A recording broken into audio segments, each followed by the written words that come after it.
होती अंगारकी संकष्टी. तर अंगारकी संकष्टीनिमित्त मी आणि मिस्टर आम्ही दोघेजण खिंडीतल्या गणपतीचे दर्शन घेण्यासाठी गेलो होतो. गर्दी खूप होती. दुपारच्या पुढे तर खूप गर्दी होईल म्हणून आम्ही सकाळीच गेलो होतो, तरीही खूप गर्दी होती.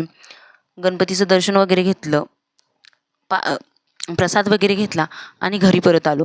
घरी परत आल्यानंतर आमच्या इथे आज महिला संवाद मेळावा आणि भव्य लकी ड्रॉ स्पर्धाही होत्या.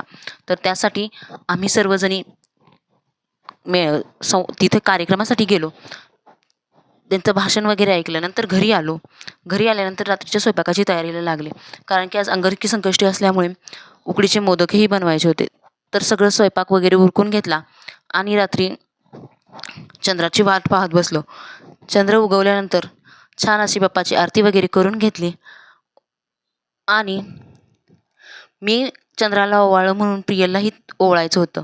मग ती ताट पाडेल या भीतीने ताट मी पकडत होते, तर तिने मला ताटही पकडू दिलं नाही आणि असा संपला माझा आजचा दिवस. भेटूया पुढच्या व्हिडिओसोबत. तोपर्यंत बाय.